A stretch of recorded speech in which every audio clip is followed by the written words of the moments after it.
Hi this is Prem. ఈరోజు మనం మాట్లాడుకునే టాపిక్ చూసుకున్న ఫ్రెండ్స్, మామూలుగా ఏదంటే ఎంఐ ఫోన్స్లో కానీ పోకో ఫోన్స్లో కానీ వాల్యూమ్ అనేది ఆటోమేటిక్గా అప్ అండ్ డౌన్ అవుతూ ఉంటుంది. దీనివల్ల ఏంటంటే మనం ఏమనుకుంటే రిపేర్ ఏమైనా వచ్చిందేమో మనం అనుకుంటాం. కాదండి, మన ఫోన్లో ఉన్న చిన్న సెట్టింగ్స్ని ఆన్ చేసుకుంటే ఆ ప్రాబ్లం అనేది సాల్వ్ అయిపోతుంది. అది కూడా వితౌట్ యాప్ని ఉపయోగించుకుంటే. మన ఛానల్ ఎవరైనా కొత్తగా చూస్తున్నట్టు వెళ్ళి సబ్స్క్రైబ్ చేసుకుని అలాగే పక్కన ఉన్న bell icon call notification on చేసుకోండి.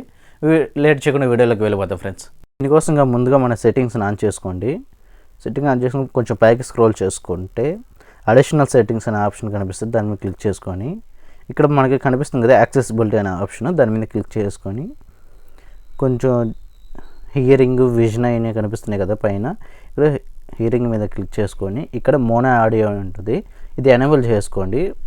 ఇది ఆడియో బ్యాలెన్స్ ఉన్నది కదా, దాన్ని రైట్కి పెట్టేసుకోండి, ఫుల్గా పెట్టేసుకుంటే ఇప్పుడు ఏంటంటే ఒకసారి మన ఫోన్ అనేది రీస్టార్ట్ చేసి అప్పుడు చూడండి, అప్పుడు మనకి power up and down volume up and down కాకోకుండా ఉంటుంది. ఫ్రెండ్స్, నేను చెప్పిన ఈ సెట్టింగ్స్ ఆన్ చేసుకున్నారు కానీ మీ ప్రాబ్లం సాల్వ్ కాకపోతే మీకు దగ్గరలో ఉన్న ఎంఎస్ స్టోర్ని సంప్రదించండి ఫ్రెండ్స్. మరిన్ని ఇంట్రెస్టింగ్ వీడియోస్ కోసం please subscribe to my channel friends.